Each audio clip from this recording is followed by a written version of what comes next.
Nagendra Prasad sir ನಾನು ಅವ್ರನ್ನ ಭೇಟಿ ಆದಾಗ ದ್ವಾಪರ ನಮ್ಮ ಗಣೇಶ್ ಗೋಲ್ಡನ್ ಸ್ಟಾರ್ ಗಣೇಶ್ ಅವರ ಸಾಂಗು ಸೂಪರ್ ಡೂಪರ್ ಹಿಟ್ ಆಗಿತ್ತು ಆ ಪೀರಿಯಡ್.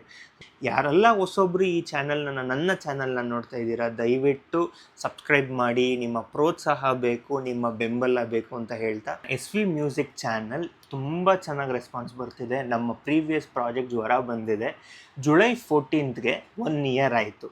ಸೊ ಒಂದು ಕನ್ನಡ ಆಲ್ಬಮ್ ಸಾಂಗ್ ಒಂದು ಸಿನಿಮಾ ರೇಂಜಲ್ಲಿ ಮೇಕಿಂಗ್ ಮಾಡಿದ್ರೆ ಅದು ಹೇಗಿರುತ್ತೆ? ಹಾಯ್, ಹಲೋ, ನಮಸ್ಕಾರ, welcome back to my YouTube channel. So guys, ನೀವು ಆಲ್ರೆಡಿ ತಮ್ಲೇನಲ್ಲಿ ನೋಡಿರ್ತೀರ ನಾನು ಏನು ಹೇಳಕ್ಕೆ ಬರ್ತಾಯಿದ್ದೀನಿ ಅಂತ. ಎಸ್, ಇದು ಇಡೀ ವ್ಲಾಗ್ ಬಂದು ನನ್ನ ಇನ್ನೊಂದು ಚಾನಲಲ್ಲಿರೋ SV ಮ್ಯೂಸಿಕ್ಸ್ ಚಾನಲ್ ಬಗ್ಗೆ ಮಾತಾಡೋದಕ್ಕೆ ಆ್ಯಂಡ್ ಸ್ಪೆಷಲ್ ಥ್ಯಾಂಕ್ಸ್ ಎಲ್ರಿಗೂ ತಿಳಿಸೋಕ್ಕೋಸ್ಕರ ಈ ಒಂದು ವ್ಲಾಗ್ ಮಾಡ್ತಾಯಿದ್ದೀನಿ. ಯಾರೆಲ್ಲ ಹೊಸೊಬ್ರು ಈ ನನ್ನ ಚಾನಲ್ನ ನೋಡ್ತಾ ಇದ್ದೀರಾ, ದಯವಿಟ್ಟು ಸಬ್ಸ್ಕ್ರೈಬ್ ಮಾಡಿ. ನಿಮ್ಮ ಪ್ರೋತ್ಸಾಹ ಬೇಕು, ನಿಮ್ಮ ಬೆಂಬಲ ಬೇಕು ಅಂತ ಹೇಳ್ತಾ ವಿಡಿಯೋ ಸ್ಟಾರ್ಟ್ ಮಾಡೋಣ ಗೈಸ್. SV ಮ್ಯೂಸಿಕ್ ಚಾನಲ್ ತುಂಬ ಚೆನ್ನಾಗಿ ರೆಸ್ಪಾನ್ಸ್ ಬರ್ತಿದೆ. ನಮ್ಮ ಪ್ರೀವಿಯಸ್ ಪ್ರಾಜೆಕ್ಟ್ ಜ್ವರ ಬಂದಿದೆ, ಜುಲೈ 14ಗೆ 1 ಇಯರ್ ಆಯಿತು. ಸೊ ನಾನು ಆ್ಯಕ್ಚುಲಿ ಜುಲೈ 14th ವ್ಲಾಗ್ ಮಾಡಿ ನಿಮ್ಗೆಲ್ರಿಗೂ ಥ್ಯಾಂಕ್ಸ್ ಹೇಳೋಣ ಅಂತ ಅಂದ್ಕೊಂಡೆ. ಬಟ್ ಬೇರೆ ಕಾರಣಗಳಿಂದ ಕೆಲಸಗಳು ಸ್ವಲ್ಪ ಪೀಕಲ್ಲಿರೋದ್ರಿಂದ ನಾನು ವ್ಲಾಗ್ ಮಾಡೋಕ್ಕಾಗಿಲ್ಲ. ಅದಕ್ಕೆ ಫ್ರೀಯಾಗಿ ಕೂತ್ಕೊಂಡು ನಿಮ್ಮ ಹತ್ರ ನನ್ನ ಎಕ್ಸ್ಪೀರಿಯೆನ್ಸ್ನ ಶೇರ್ ಮಾಡೋಣ ಅಂತ ಬಂದೆ. ಅದ್ರ ಜೊತೆಗೆ ಈ ನನ್ನ channel independent vlogging channel start ಮಾಡಿ ಇವತ್ತಿಗೆ ನಾನು 3 ಮಂತ್ಸ್ ಆಯಿತು. ಅಂದರೆ 25th ಜುಲೈ 25th 3 ಮಂತ್ಸ್ ಆಗುತ್ತೆ. ಸೊ ಅದನ್ನು ಇದಕ್ಕೆ ಕೌಂಟ್ ತಗೊಳ್ಳೋಣ. ಸೊ ಫಸ್ಟು ನಾನು ಜ್ವರ ಬಂದಿದ್ದೆ ಬಗ್ಗೆ ಮಾತಾಡೋಕ್ಕೆ ಇಷ್ಟಪಡ್ತೀನಿ. ನನ್ನ SV ಮ್ಯೂಸಿಕ್ ಚಾನಲ್ ನಾನು ಸ್ಟಾರ್ಟ್ ಮಾಡಿದ್ದು ಒಂದು ಪರ್ಪಸ್ ಏನಂದರೆ, ಕನ್ನಡ ಸಾಂಗ್ಸು ಚೆನ್ನಾಗಿಲ್ಲ, ಸಿನಿಮಾ ಓಡ್ತಾ ಇಲ್ಲ, ಕನ್ನಡ ತುಂಬ ಔಟ್ಡೇಟೆಡ್ ಆಗ್ತಿದೆ, ಹಂಗಿದೆ ಹಿಂಗಿದೆ ಅಂತೆಲ್ಲ ರೂಮರ್ಸ್ ಬರ್ತಾ ಇರುತ್ತೆ. ಆ್ಯಂಡ್ ಇದರ ಮಧ್ಯದಲ್ಲಿ ಕನ್ನಡ ಇಂಡಿಪೆಂಡೆಂಟ್ ಸಾಂಗಿನ ಗತ್ತು ತೋರ್ಸೋಕ್ಕೆ ಸಾಕಷ್ಟು ಕಲಾವಿದರು ವರ್ಕ್ ಮಾಡ್ತಾ ಇದ್ದಾರೆ. ಅಂದರೆ ನನ್ನ ಹೆಸರು ಪರ್ಟಿಕ್ಯುಲರ್ ಹೆಸರುಗಳಂತ ಹೇಳ್ತಾ ಹೋಗಲ್ಲ. ರ್ಯಾಪ್ ಅಂದರೆ ಒಂದು ರೆಕಗ್ನೈಸ್ಡ್ ನೇಮ್ಗಳಿದೆ. ಬಟ್ ನನಗೆ ನಾನು ಒಂದು ಮೋಟಿವ್ ಇಟ್ಕೊಂಡು ಏನೇ ಕೆಲಸ ಸ್ಟಾರ್ಟ್ ಮಾಡಿದ್ರು ಒಂದು ಮೋಟಿವಿಂದ ಸ್ಟಾರ್ಟ್ ಮಾಡಬೇಕಂತೆ. ಸೊ ಅದೇ ಥರ ಒಂದು ಗುರಿ ಇಟ್ಕೊಂಡು ಸ್ಟಾರ್ಟ್ ಮಾಡಿದ್ದಂಥ ಪ್ರಾಜೆಕ್ಟೇ SV ಮ್ಯೂಸಿಕ್ಸ್ ಚಾನಲ್. ಸೊ ಈ SV ಮ್ಯೂಸಿಕ್ಸ್ ಚಾನಲಲ್ಲಿ ನೀವೇನೆಲ್ಲ ಎಕ್ಸ್ಪೆಕ್ಟ್ ಮಾಡ್ಬೋದು ಅಂದರೆ, quality Kannada independent songs and entertainments ಫೀಚರಿಂಗ್ಸ್ನ ನೀವು ನೋಡ್ಬೋದು. ಏನಪ್ಪ ಎಂಟರ್ಟೈನ್ಮೆಂಟ್ ಫೀಚರಿಂಗು, ಬರೀ ಸಾಂಗ್ ಬಿಡ್ತಾರೆ, ಶಾರ್ಟ್ ಫಿಲ್ಮ್ಸ್ ಬಿಡ್ತಾರೆ, ಅದೇ ಥರನೇ ಅಂತ ಅನ್ಬೋದು. ಒಂದು ಕನ್ನಡ ಆಲ್ಬಮ್ ಸಾಂಗ್ ಒಂದು ಸಿನಿಮಾ ರೇಂಜಲ್ಲಿ ಮೇಕಿಂಗ್ ಮಾಡಿದ್ರೆ ಅದು ಹೇಗಿರುತ್ತೆ? ಅದು ಒಂದು ದೊಡ್ಡ ಸ್ಕೇಲಲ್ಲೇ ಆಗಿರ್ಬೋದು, ಅಥವಾ ಒಂದು ಸ್ಕೇಲಿಂಗ್ಸ್ ಅಂತಂದು ಇಂಪಾರ್ಟೆಂಟ್ ಅಲ್ಲ, ಅದರ ಕ್ವಾಲಿಟಿ ನಾವೇನು ಕೊಡ್ತೀವಿ ಅದು ವೆರಿ ಇಂಪಾರ್ಟೆಂಟ್. ಸೊ ನನ್ನ ಚಾನಲನ್ನು ಇದುವರೆಗೂ ಯಾರೆಲ್ಲ SV musics Kannada SV musics ಚಾನಲ್ನ ನೀವು ನೋಡಿಲ್ಲ, ಒಮ್ಮೆ ನೀವು ಹೋಗಿ ಅದರದ್ದು ಡಿಸ್ಕ್ರಿಪ್ಷನಲ್ಲಿ ನಾನು ಲಿಂಕ್ ಹಾಕಿರ್ತೀನಿ ಚಾನಲ್ದು. ಗೈಸ್, ನಾನು SV ಮ್ಯೂಸಿಕ್ಸ್ನ ಸ್ಟಾರ್ಟ್ ಮಾಡೋಕ್ಕೂ ಒಂದು ಉದ್ದೇಶ, ಒಂದು ಮೋಟಿವ್ ಅಂತೀವಲ್ಲ, ಏನಂದರೆ ಏನು ಮಾಡೋಣ ನಾವು ಚಾನಲ್ ಮಾಡೋದು ದೊಡ್ಡದಲ್ಲ. ಚಾನಲ್ ಇಂಡಿಪೆಂಡೆಂಟ್ ಅದರದ್ದೇ ಆದಂಥ ಡೆಡಿಕೇಟೆಡ್ ಚಾನಲ್ ಇಟ್ಟಾಗ ಅದರಿಂದ ನಾವೇನೇನು ಮಾಡ್ಬೋದು, ಜನಕ್ಕೆ ಹೆಂಗೆ ತಲುಪ್ಬೋದು, ಕ್ವಾಲಿಟಿ ಅಂದರೆ ಏನೆಲ್ಲ ಆಸ್ಪೆಕ್ಟ್ಸ್ ಬರುತ್ತೆ. ಇವಾಗ ಆಟ ನೋಡೋರ್ಗೂ ಆಡೋರ್ಗೂ ತುಂಬ ವ್ಯತ್ಯಾಸ ಇರುತ್ತೆ ಗೈಸ್. ಈ ಮಾತು ಏನಕ್ಕೆ ಹೇಳ್ತಾ ಇದ್ದೀನಿ ಅಂದರೆ, ಭಾಳಷ್ಟು ನಾನು ಅಯ್ಯೋ ಇದೇನಿದು ಕ್ವಾಲಿಟಿನೇ ಇಲ್ಲ, ಅಯ್ಯೋ ಸಾಂಗೇ ಚೆನ್ನಾಗಿಲ್ಲ, ಕೇಳೋಕ್ಕೆ ಮನಸ್ಸು ಬರ್ತಾ ಇಲ್ಲ, ಸಿನಿಮಾ ಸಾಂಗ್ ಆಗಿರ್ಬೋದು, ಇಂಡಿಪೆಂಡೆಂಟ್ ಆಲ್ಬಮ್ ಸಾಂಗ್ ಆಗಿರ್ಬೋದು, ಈ ಥರ ಇದ್ದಾಗ ನಾನೇ ವಿಭಿನ್ನತೆಯಿಂದ ಕೊಡಬಾರ್ದು. ಒಂದು ಕ್ವಾಲಿಟಿ ಟ್ರೇಡ್ ಮಾರ್ಕ್, ಜನಕ್ಕೆ ಒಂದು ಕ್ವಾಲಿಟಿ ಎಲ್ಲಿ ಸಿಗುತ್ತೆ ಅಂದರೆ SV ಮ್ಯೂಸಿಕ್ಸಲ್ಲಿ ಸಿಗತ್ತಪ್ಪ ಅನ್ನೋ ಮಟ್ಟಕ್ಕೆ ನಾನು ತೊಗೊಂಬರ್ಬೇಕು ಅಂತ ನಾವು ಪ್ಲ್ಯಾನಿಂಗ್ ಮಾಡಿದಾಗ ನಮಗೆ ಬಂದಂಥ ಕೆಲವೊಂದು ಪಾಯಿಂಟ್ಸ್ ಏನಂದರೆ, scaling. It's all about how much you gonna invest on a project. More our investment ನಿಮಗೆ ಹೆಂಗೆ ಕ್ವಾಲಿಟಿ ಔಟ್ಪುಟ್. ಇವತ್ತು ಕಾಸಿಗೆ ತಗ್ನಂಗೆ ಕಜ್ಜಾಯ, ಅದು ಯಾವುದೇ ಕೆಲಸ ಆಗಿರ್ಬೋದು, ನಾವು ದುಡ್ಡು ಎಷ್ಟು ಹಾಕ್ತೀವೋ ಅಷ್ಟು ಪ್ರಾಡಕ್ಟ್ ಅಷ್ಟು ಸೂಪರಾಗಿ ಬರುತ್ತೆ ಆ್ಯಂಡ್ ಕ್ವಾಲಿಟಿ ಸಿಗುತ್ತೆ. ನಾವು ಇದನ್ನೆಲ್ಲ ಯೋಚನೆ ಮಾಡ್ತಾ ಇರ್ಬೇಕಾದ್ರೆ ನಮಗೆ ಗೊತ್ತಾಗಿದ್ದಂಥ ವಿಚಾರ ಏನಂದರೆ, ನಾವು ಸುಮ್ಮನೆ ಆಲ್ಬಮ್ ಸಾಂಗ್ ಅಂತ ಮಾಡೋದು ಬೇಡ, ಅಥವಾ ಸುಮ್ಮನೆ ಏನು ಮಾಡೋದು ಬೇಡ, ಒಂದೊಂದು ಆ್ಯಡ್ ಆನ್ ಎಲಿಮೆಂಟ್ಸ್ ಅಂತ ಬರಬೇಕು. ಈ ಆ್ಯಡ್ ಆನ್ ಎಲಿಮೆಂಟ್ಸ್ ಅಂದರೆ ಐದರ್ ಟೆಕ್ನಿಕಲ್ ಸ್ಟ್ರಾಂಗ್ ಇರಬೇಕು, ಇಲ್ಲ over all quality of productions ಜಾಸ್ತಿ ಇರಬೇಕು. ಇದು ನಮಗೆ ಫಸ್ಟ್ ಬಂದಂಥ ಒಂದು ಡಿಸ್ಕಷನ್ ಪಾಯಿಂಟಲ್ಲಿ ಶಾರ್ಟಾಗಿ ಫಸ್ಟ್ ಮಾಡಿದ ಡಿಸಿಷನ್ ಇದು. ಸೊ ಇದನ್ನೆಲ್ಲ ನಾವು ಮಾಡುವಾಗ ಸರಿ ಆಯಿತು, ಫಸ್ಟ್ ಪ್ರಾಜೆಕ್ಟ್ ಏನು ಮಾಡೋಣ ಅಂದಾಗ ನಾನು ಆ ಪ್ರಾಜೆಕ್ಟ್ ಇನ್ನೂ ಟೇಕ್ ಆಫ್ ಆಗಿಲ್ಲ. ನೆಕ್ಸ್ಟ್ ಪ್ರಾಜೆಕ್ಟು ನಾವು ಡಿಯರ್ ನೆನಪು, ನನ್ನ ಫಸ್ಟ್ ಪ್ರಾಜೆಕ್ಟ್ ನೀವು ನಮ್ಮ ಚಾನಲ್ ನೋಡಿದ್ರೆ ಸಿಗುತ್ತೆ, ಡಿಯರ್ ನೆನಪು. ಆ ಹಾಡನ್ನು ನಮಗೆ ಬರೆದು ಕೊಟ್ಟಿದ್ದು ನಮ್ಮ doctor V Nagendra Prasad sir. ನಾನು ಅವ್ರಿಗೆ ತುಂಬ ಧನ್ಯವಾದ ಹೇಳಬೇಕು. ಏನಕ್ಕಂದರೆ ನಾನು ಹೋಗಿ ಅವ್ರಿಗೆ ಅಪ್ರೋಚ್ ಮಾಡಿದ ತಕ್ಷಣ ಅವ್ರು ತುಂಬ ಬ್ಯುಸಿ ಸ್ಕೆಡ್ಯೂಲಲ್ಲಿದ್ದರು. ನಾಗೇಂದ್ರ ಪ್ರಸಾದ್ ಸರು, ನಾನು ಅವ್ರನ್ನ ಭೇಟಿ ಆದಾಗ ದ್ವಾಪರ ನಮ್ಮ ಗೋಲ್ಡನ್ ಸ್ಟಾರ್ ಗಣೇಶ್ ಅವರ ಸಾಂಗು ಸೂಪರ್ ಡೂಪರ್ ಹಿಟ್ ಆಗಿತ್ತು ಆ ಪೀರಿಯಡ್.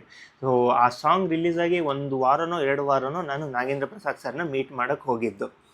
ನನಗೆ ಯಾವ ಥರ ಮೈಂಡ್ ಸೆಟ್ ಇತ್ತಂದರೆ ಗೈಸ್, ಕನ್ನಡ ಆಲ್ಬಮ್ ಸಾಂಗ್ ತಾನೆ, ಆಲ್ಬಮ್ ಸಾಂಗನ್ನೇ ನಾನು ನಾಗೇಂದ್ರ ಪ್ರಸಾದ್ ಅವ್ರ ಕೈಯಲ್ಲೇ ಬರೆಸ್ಬೇಕು, ಅದು ಏನಾಗುತ್ತೆ ನೋಡ್ಬಿಡೋಣ ಅಂದ್ಕೊಳ್ಳೋಕ್ಕೂ ಮಾಡೋದಕ್ಕೂ ತುಂಬ ವ್ಯತ್ಯಾಸ ಇದೆ.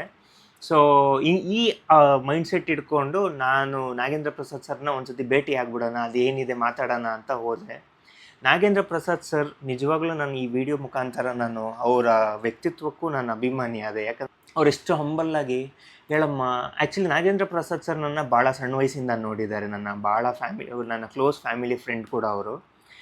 ನಾನು ಹೋಗ್ತಿದ್ದಂಗೆ, ಸರ್ ಈ ಥರ ಒಂದು ಕಾನ್ಸೆಪ್ಟ್ ಇದೆ ಸರ್, ನಾನು ಕೆಲವೊಂದು ಆರ್ಟಿಸ್ಟ್, ಆ್ಯಕ್ಚುಲಿ ಡಿಯರ್ ನೆನಪು ಒಂದು ಬ್ಯೂಟಿಫುಲ್ ಪ್ರಾಡಕ್ಟು. ಆ್ಯಕ್ಚುಲಿ ನಾವು ನೆಕ್ಸ್ಟ್ ನನ್ನ ಪ್ರಾಜೆಕ್ಟ್ ಮಾಡಬೇಕಂತ ಇದ್ದೀವಿ, ಒಂದು ಅತ್ಯುತ್ತಮ ಮೆಸೇಜ್ ಇರೋವಂಥ ಪ್ರಾಜೆಕ್ಟು ಡಿಯರ್ ನೆನಪು ಗೈಸ್.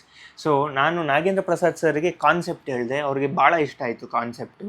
ಅದಾದಮೇಲೆ ನಾನು ಅವ್ರಿಗೆ ಹೇಳಿದ್ದು, ಇದು ಸಿನಿಮಾನ ಏನಮ್ಮ ಅಂದರು. ನಾನು ಅಂದೆ, ಸರ್ ಇದು ಸಿನಿಮಾ ಅಲ್ಲ, ಇದು ನಾನೇನು ಅಂದ್ಕೊಂಡಿದ್ದೆ ಅದನ್ನ ನೆಕ್ಸ್ಟ್ ವ್ಲಾಗಲ್ಲಿ ನಾನು ಹೇಳ್ತಾ ಹೋಗ್ತೀನಿ. ಆ ಪ್ರಾಜೆಕ್ಟ್ ಸ್ಟಾರ್ಟ್ ಆದಾಗ ಈ ಥರ ನಾನು ಅಂದ್ಕೊಂಡಿದ್ದೀನಿ ಸರ್, ಇದು ಸಿನಿಮಾ ಅಂತ ಮಾಡ್ತಾಯಿಲ್ಲ, ಒಂದು ಪರ್ಟಿಕ್ಯುಲರ್ ಡೆಡಿಕೇಟೆಡ್ ಒಂದು ಈ ಥರ ಆಸ್ಪೆಕ್ಟ್ ಇಟ್ಕೊಂಡು ಮಾಡ್ತಾಯಿದ್ದೀನಿ ಅಂದರೆ.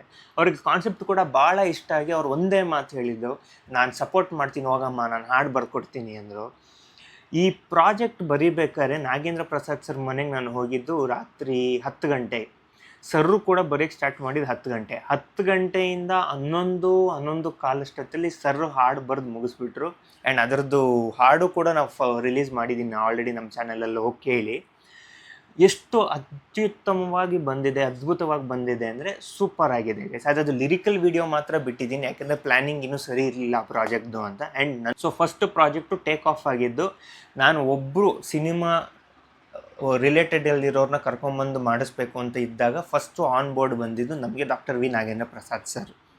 ಇದು ಆದಮೇಲೆ ಒಂದು 6 to 8 ಮಂತ್ಸ್ ಆದಮೇಲೆ, ಇಲ್ಲ ಯಾಕೋ ಸರಿ ಹೋಗ್ತಾ ಇಲ್ಲ, ನಾನು ಮಾಡಿದ ಇನ್ವೆಸ್ಟ್ಮೆಂಟ್, ನಾನು ಇನ್ವೆಸ್ಟ್ಮೆಂಟ್ ಮಾಡಿದ ತಕ್ಷಣ ಅದು ತಗೋಬೇಕು ಅನ್ನೋ ಮೈಂಡ್ಸೆಟ್ ನನಗಿರಲಿಲ್ಲ. ನನಗೇನಂದರೆ ರೀಚ್ ಹೆಂಗಾಗುತ್ತೆ ಅನ್ನೋದು ನಾನು ನೋಡಬೇಕಿತ್ತು. ಆ್ಯಂಡ್ ಆರ್ಗ್ಯಾನಿಕ್, ನಾನು ಏನೇ ಮಾಡಿದ್ರು ಆರ್ಗ್ಯಾನಿಕ್ಕೇ ಮಾಡ್ತೀನಿ, ಬ್ಲಫ್ ಯಾವುದೂ ಮಾಡೋಕ್ಕೆ ಹೋಗಲ್ಲ. ಅದಾದಮೇಲೆ ನೆಕ್ಸ್ಟ್ ಪ್ರಾಜೆಕ್ಟು, ಫಸ್ಟ್ ಪ್ರಾಜೆಕ್ಟಲ್ಲಿ ಮಾಡಿದ ತಪ್ಪನ್ನು ನಾನು ಮಾಡಬಾರ್ದು ಅಂತ ಸ್ವಲ್ಪ ಕ್ವಾಲಿಟಿ ವೈಸ್ ಆ್ಯಡ್ ಆನ್ ಮಾಡ್ತಾ ಹೋಗೋಣ ಅಂತ ಡಿಸ್ಕಷನ್ ಮಾಡಿ ಟೆಕ್ನಿಕಲ್ ಸ್ಟ್ರಾಂಗ್ ಮಾಡ್ಕೊಳಕ್ಕೆ ಹೋದ್ವಿ. ಅದಕ್ಕೆ ಯಾರನ್ನ ಹಾಕ್ಕೊಳ್ಳೋಣ ಅಂತ ಯೋಚನೆ ಮಾಡಿದಾಗ ನಾವು ಒಂದು ವೆಲ್ ನೋನ್ ಫೇಸೇ ಹಾಕ್ಕೊಳ್ಳೋಣ, ಈ ಸತಿ ಮಾಡಿದ್ರೆ ಆ ಥರನೇ ಪ್ಲ್ಯಾನ್ ಮಾಡ್ಕೊಂಡು ಮಾಡೋಣ ಇನ್ನು ಮುಂದೆ ಅಂತ ಮಾಡಿ. ಆವಾಗ ನಮಗೆ ಆನ್ ಬೋರ್ಡ್ ಬಂದಿದ್ದು ನಮ್ಮ ವರುಣ್ ಆರಾಧ್ಯ ಅವರು ಹಾಗೂ ಆಸಿಯಾ ಬೇಗಮ್ ಅವರು. ಆ್ಯಂಡ್ ಇವರಿಬ್ಬರ ಒಂದು ಕಾಂಬಿನೇಷನಲ್ಲಿ ಮೂಡ್ ಬಂದಂಥ ಪ್ರಾಜೆಕ್ಟೇ ಜ್ವರ ಬಂದಿದೆ. ಸೊ ಇದಕ್ಕೆ ಇನ್ನೂ ಹೈಲೈಟ್ ಮಾಡಿದ್ದು, ನಾನು ಸ್ಪೆಷಲ್ ಥ್ಯಾಂಕ್ಸ್ ಎಲ್ರಿಗೂ ಹೇಳ್ತಾ ಬರ್ತೀನಿ ಈ ಒಂದು ವಿಡಿಯೋ ಮುಖಾಂತರ. ನಮ್ಮ DOP ಅವರಾಗಿರ್ಬೋದು, ಅದಾದಮೇಲೆ ನಮ್ಮ ಮ್ಯೂಸಿಕ್ ಕಂಪೋಸರ್ ಆಗಿರ್ಬೋದು, ಆಮೇಲೆ ಲಿರಿಕ್ಸು ಡೈರೆಕ್ಷನ್ ಎಲ್ಲ ವಿಸ್ಮಯ್ ಅವ್ರು ಮಾಡಿದ್ದಾರೆ, ವರುಣ್ ಬ್ರೋ ಆಗಿರ್ಬೋದು, ಆಸಿಯಾ ಬೇಗಮ್ ಅವರಾಗಿರ್ಬೋದು, ಇವರೆಲ್ಲರೂ ಒಂದು ಸೂಪರ್ ಸಪೋರ್ಟಿಂದ 1 year ಕಂಪ್ಲೀಟ್ ಆಗಿದೆ ನಮ್ಮ ಜ್ವರ ಬಂದಿದೆ ಆಲ್ಬಮ್ ಸಾಂಗ್ಗೆ. And with the views of 835K. So ಈ ಸಾಂಗ್ ಬಿಟ್ಟು 3ನೇ ದಿನಕ್ಕೆ ನನ್ನ ಚಾನಲ್ ಮಾನಿಟೈಸ್ಗೆ ಎಲಿಜಿಬಲ್ ಆಯಿತು. ಅಂದರೆ ಅರೌಂಡ್ ನಾನು ಡಿಯರ್ ನೆನಪು ಬಿಟ್ಟಾಗ 1.5K 3K ಓಡಿತ್ತು, ನಾನು ಮರ್ತಿದ್ದೀನಿ. ಆ್ಯಕ್ಚುಲಿ ನನ್ನ ಸ್ಕ್ರೀನ್ಶಾಟ್ ಇದೆ, ಅದು ಸಿಕ್ಕಿದ್ರೆ ನಾನು ಈ ವಿಡಿಯೋ ಸೈಡಲ್ಲಿ ಹಾಕ್ತಿರ್ತೀನಿ, ನೀವು ನೋಡ್ಬೋದು. ಈ ಜ್ವರ ಬಂದಿದೆ ಬಿಟ್ಟಿದ ತಕ್ಷಣ ಸಬ್ಸ್ಕ್ರಿಪ್ಷನಲ್ಲಾಗಿರ್ಬೋದು, ಸಬ್ಸ್ಕ್ರೈಬರ್ಸ್ ಆಗಿರ್ಬೋದು, ವ್ಯೂಸ್ ಆಗಿರ್ಬೋದು, ಸೂಪರ್ ಬೂಸ್ಟ್ ಆಗಿದೆ. ಹೆಂಗೆ ಅಂದರೆ ಡ್ಯೂ ಟು ದಿಸ್ ಜ್ವರ ಬಂದಿದೆ ಸಾಂಗ್. ಆ್ಯಂಡ್ ಇದು ಬಿಟ್ಟು ಮೊದಲನೇ ದಿನವೇ ಜ್ವರ ಬಂದಿದೆ ಸಾಂಗು ನಾವು ಬಿಟ್ಟಿದ್ದು. ಆ್ಯಕ್ಚುಲಿ ಇದು ಬೆಳಗ್ಗೆ 10 ಗಂಟೆಗೆ, ಸಂಜೆ 8:30 ಅಷ್ಟೊತ್ತಲ್ಲಿ 65K ಓಡಿತ್ತು. ಸೊ 65K ನಾನು ಫಸ್ಟ್ ಡಿಯರ್ ನೆನಪು ಫಸ್ಟ್ ಡೇ ಬಿಟ್ಟಾಗ 3 ಅವರಲ್ಲಿ 1,000 ಓಡಿತ್ತು ಗೈಸ್, 3 ಅವರಲ್ಲಿ. ಯಾಕಂದರೆ ನಾವು ಯಾವ ಆಡಿಯನ್ಸು ಇಟ್ಕೊಂಡಿರಲಿಲ್ಲ ಅಥವಾ ಏನೂ ಇರಲಿಲ್ಲ. 3 ಅವರಲ್ಲಿ 1,000 ಹೊಡೆದಾಗ 3 ಅವರಲ್ಲಿ ಒಂದು ಸಾಂಗ್ ಓಡ್ತಾ ಅಂತ ಅಂದ್ಕೊಂಡಿದ್ದೆ. ಆದರೆ ಜ್ವರ ಬಂದಿದೆ ಬಿಟ್ಟು 1 ನಿಮಿಷನೋ 1.5 ನಿಮಿಷಕ್ಕೂ 1,500 ವ್ಯೂಸ್ ಹೋಯಿತು. ನಾವು ಅವಾಗ ಪಾಪ್ಯುಲಾರಿಟಿ ಆ್ಯಂಡ್ ಇದಕ್ಕೆ ಸ್ಪೆಷಲ್ ಥ್ಯಾಂಕ್ಸ್ ನಾನು ವರುಣ್ ಆರಾಜ್ ಅವ್ರಿಗೆ ಮತ್ತು ಆಸಿಯಾ ಬೇಗಮ್ ಅವ್ರಿಗೆ ಹೇಳಬೇಕು. ಯಾಕೆಂದರೆ ಅವರಲ್ಲಿರೋ ಫ್ಯಾನ್ ಫಾಲೋವರ್ಸ್ ಇಂದನೇ ಇದು ಬಂದಿರೋದು. ಆ್ಯಂಡ್ ಆ ಚಾನಲ್ ಅಷ್ಟು ರನ್ ಆಗಿರೋದು ಕಂಪ್ಲೀಟ್ ಕ್ರೆಡಿಟ್ಸ್ ನಾನು ಅವ್ರಿಗೆ ಕೊಡೋಕ್ಕೆ ಇಷ್ಟಪಡ್ತೀನಿ. ಆ್ಯಂಡ್ ನಮ್ಮ DOP ಆಗಿರ್ಬೋದು, ನಮ್ಮ DOP ಆದಂಥ ವಿಹಾನ್ ವಿದ್ಯುತ್ ಅವರಾಗಿರ್ಬೋದು, ನಮ್ಮ ಸಾಂಗ್ ಕಂಪೋಸ್ ಮಾಡಿರೋ ಫ್ರ್ಯಾಂಕ್ಲಿನ್ ರಾಕಿ ಅವರಾಗಿರ್ಬೋದು. ಸ್ಪೆಷಲ್ ಥ್ಯಾಂಕ್ಸು ವಾಸುಕಿ ವೈಭವ್ ಅವ್ರಿಗೆ. ವಾಸುಕಿ ವೈಭವ್ ಅವ್ರು ಹೆಂಗೆ ಒಳಗೆ ಬಂದರು ಅಂತ ಅದನ್ನು ಬೇರೆ ಸ್ಟೋರಿ ಹೇಳ್ತೀನಿ. ಸೊ ಇವರ ಒಂದು ಇದರಲ್ಲಿಂದ ಥರ್ಡ್ ಡೇ ನಂದು ಎಷ್ಟು ವ್ಯೂಸ್ ಹೋಯಿತು ಅಂದರೆ 350K ಓಡಿತು. ಸೊ ನನ್ನ ಒಬ್ಬ ಯೂಟ್ಯೂಬ್ ಗಂಧ ಗಾಳಿ, ನಾನು ಯೂಟ್ಯೂಬ್ ಬೇರೆ ಥರ ಮಾನಿಟೈಸ್ ಮಾಡಿದ್ವಿ. ಲೈಕ್ ನಾನು ಕೂತ್ಕೊಂಡು ಮಾನಿಟರ್ ಆಗಿರ್ಬೋದು, ಸಲಹೆ, ಐಡಿಯಾಲಜಿಸ್, ಇಂಪ್ಲಿಮೆಂಟೇಷನ್ಸ್ ಬೇರೆ. ಬಟ್ ಪರ್ಟಿಕ್ಯುಲರ್ ಇಂಡಿವಿಜುವಾಲಿಟಿ ಅಂತ ಬಂದಾಗ ಆ ರಿಸ್ಕ್ ಇದೆಯಲ್ಲ ಗೈಸ್, ನಿಜವಾಗ್ಲೂ ಅದೊಂದು ಹೇಳಿದಷ್ಟು ಸುಲಭ ಅಲ್ಲ, ನೋಡಿದಷ್ಟು ಸುಲಭ ಅಲ್ಲ, ಅಷ್ಟಿದೆ. ಅದು ಅನುಭವಿಸೋರು ಗೊತ್ತಿರುತ್ತೆ. Starting initial stage without any audience or subscribers followers ನಾನು ಹೇಳ್ತಾ ಇರೋದು. ಅದಾದಮೇಲೆ 3ನೇ ದಿನಕ್ಕೆ 350 ಲಕ್ಷ ಓಡಿದಾಗ, 3.5 ಲಕ್ಷ ಓಡಿದಾಗ ನಾನು ಅರೆ ಇಷ್ಟೊಂದು ಜನ ಹಿಂಗೆ ನೋಡ್ತಾ ಇದ್ದಾರೆ, ರೆಸ್ಪಾನ್ಸ್ ಇಷ್ಟು ಚೆನ್ನಾಗಿ ಬಂದಿದೆಯಾ ಅಂತ ತುಂಬ ಖುಷಿ ಆಯಿತು. ಆ್ಯಂಡ್ ಇವತ್ತು 1 ಇಯರ್ ಡೌನ್ ದ ಲೈನ್ ನೋಡೋಕೆ ಹೋದರೆ 835K ವ್ಯೂಸ್ ಆಗಿದೆ. Very near to 1 million views.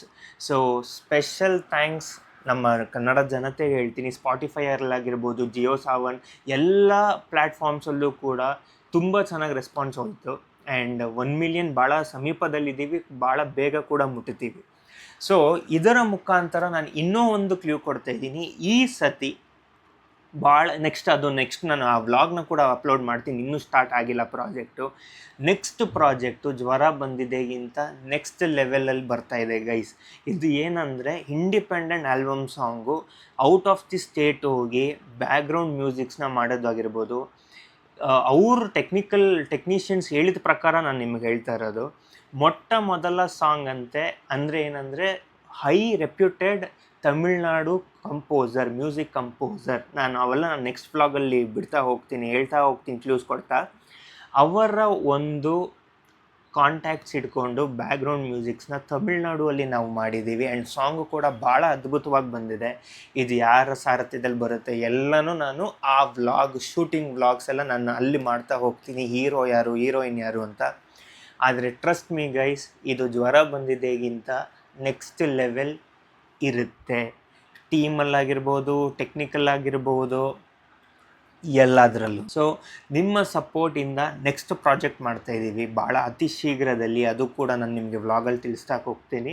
So ನನ್ನ SV ಮ್ಯೂಸಿಕ್ಸ್ ಚಾನಲ್ಗೆ ಹಾಗೂ ನನ್ನ ಈ ಚಾನಲ್ಗೆ, ಇಂಡಿಪೆಂಡೆಂಟ್ ಬ್ಲಾಗಿಂಗ್ ಚಾನಲ್ಗೆ ನಿಮ್ಮ ಆಶೀರ್ವಾದ ಬೇಕು, ನಿಮ್ಮ ಸಪೋರ್ಟ್ ಬೇಕು ಗೈಸ್. ಸೊ ನಿಮ್ಮ ಆಶೀರ್ವಾದದೊಂದಿಗೆ ನೆಕ್ಸ್ಟ್ ಪ್ರಾಜೆಕ್ಟ್ ಸ್ಟಾರ್ಟ್ ಮಾಡ್ತಾಯಿದ್ದೀನಿ. ನಿಮ್ಮ ಬ್ಲೆಸ್ಸಿಂಗ್ಸ್ ಇರಲಿ ಅಂತ ಹೇಳ್ತಾ ಥ್ಯಾಂಕ್ ಯು ಸೋ ಮಚ್. ಈ ಒಂದು ವ್ಲಾಗನ್ನು ಇಲ್ಲಿಗೆ ಸದ್ಯಕ್ಕೆ ಎಂಡ್ ಮಾಡ್ತಾಯಿದ್ದೀನಿ. ಇದು ಎಕ್ಸ್ಕ್ಲೂಸಿವ್ ಫಾರ್ SV ಮ್ಯೂಸಿಕ್ಸ್ ಚಾನಲ್ಸ್ಗೆ. ಆ್ಯಂಡ್ ಜ್ವರ ಬಂದಿದೆ, ಡಿಯರ್ ನೆನಪು, ಈ 2 ಪ್ರಾಜೆಕ್ಟ್ ಬಂದಂಥ ಹಾದಿನ ನಾನು ನಿಮಗೆ ಎಕ್ಸ್ಪ್ಲೇನ್ ಮಾಡ್ತೀನಿ. ಇಷ್ಟಾಗಿತ್ತು ನನ್ನ ಈ ಒಂದು ವ್ಲಾಗ್ ಗೈಸ್. ಈ ಕಂಪ್ಲೀಟ್ ವ್ಲಾಗ್ ನಾನು ಮಾಡಿದ್ದು ನಿಮಗೆ ಸ್ಪೆಷಲ್ ಥ್ಯಾಂಕ್ಸ್ ಹೇಳೋದಕ್ಕೆ ಆ್ಯಂಡ್ ನೆಕ್ಸ್ಟ್ ಪ್ರಾಜೆಕ್ಟ್ ಮಾಡ್ತಾಯಿದ್ದೀನಿ ಅಂತ ಹಿಂಟ್ ಕೊಡೋಕ್ಕೆ. ಸೊ ನೆಕ್ಸ್ಟ್ ಪ್ರಾಜೆಕ್ಟ್ ಏನು ಆದಷ್ಟು ಶೀಘ್ರದಲ್ಲಿ, ಅತಿ ಶೀಘ್ರದಲ್ಲಿ ನಾನು ಸ್ಟಾರ್ಟ್ ಮಾಡ್ತೀನಿ. ಅದಕ್ಕೂ ಕೂಡ ನಾನು ನಿಮಗೆ ಹೇಳ್ತಾ ಹೋಗ್ತೀನಿ ಯಾವಾಗ ಏನು ಅಂತ. ಆ್ಯಂಡ್ ಅದ್ರದ್ದು ಹೀರೋಯಿನ್ ಎಲ್ಲ ಮತ್ತೆ ನಾನು ಹೇಳ್ತೀನಿ ಯಾರು ಅಂತ. ದೊಡ್ಡದಾಗಿದೆ, ಪ್ರೀವಿಯಸ್ಗಿಂತ ದೊಡ್ಡದಾಗಿ ಬರುತ್ತೆ ಅಂತ ಹೇಳ್ತಾ, ಅದಕ್ಕೂ ನಿಮ್ಮ ಸಪೋರ್ಟ್ ಬೇಕು. ಆ್ಯಂಡ್ ಗೈಸ್ ಇನ್ನೊಂದು ಹೇಳೋದು ಮರ್ತ್ಬಿಟ್ಟೆ, ಜ್ವರ ಬಂದಿದೆ ಗ್ಲೋಬಲ್ ಸ್ಟ್ರೀಮಿಂಗಲ್ಲಿ ನಾವು 13th ಟ್ರೆಂಡಿಂಗ್ ಫಾರ್ ಇಂಡಿಯನ್ ಸಾಂಗ್ಸ್ಗೂ ಯೂಟ್ಯೂಬ್ ಮ್ಯೂಸಿಕ್ ಸಾಂಗ್ಸ್ಗೂ 13th ಪ್ಲೇಸಲ್ಲಿ ಬಂದಿದ್ವಿ. ನಾವು ನೆಕ್ಸ್ಟ್ ಮಾಡ್ತಿರೋ ಪ್ರಾಜೆಕ್ಟ್ ನಂಬರ್ 1 ಬರಬೇಕು ಅನ್ನೋದು ನನ್ನ ಒಂದು ಕನಸು. ಆ್ಯಂಡ್ ಅದ್ರ ಮೇಲೆ ವರ್ಕ್ ಮಾಡೋಣ ಗೈಸ್. ನಾವು ಕನ್ನಡ ಇಂಡಿಪೆಂಡೆಂಟ್ ಸಾಂಗ್ಸ್ಗೆ ಜನ ಕೇಳೋಕ್ಕೆ ಮುಕ್ಕರಿಬೇಕು, ನಾವು ಹಂಗೆ ಮಾಡೋಣ. ನಿಮ್ಮ ಸಪೋರ್ಟ್ ನಮಗೆ ಭಾಳ ಇಂಪಾರ್ಟೆಂಟು. ನೀವು ನನಗೆ ಸಪೋರ್ಟ್ ಮಾಡ್ತೀರಾ ಅಂತ ಆಶಿಸ್ತಾ ಈ ವ್ಲಾಗ್ನ ಇಲ್ಲಿ ಎಂಡ್ ಮಾಡ್ತಾಯಿದ್ದೀನಿ. ಆ್ಯಂಡ್ ನೆಕ್ಸ್ಟ್ ವ್ಲಾಗು ನಾನು ಆದಷ್ಟು ಬೇಗ ತೊಗೊಂಬರ್ತೀನಿ ನಿಮ್ಮ ಮುಂದೆ ಅಂತ ಹೇಳ್ತಾ signing off. Thank you so much. ನಿಮ್ಮೆಲ್ಲರ ಆಶೀರ್ವಾದ ಬೇಕು. ನಮಸ್ತೆ.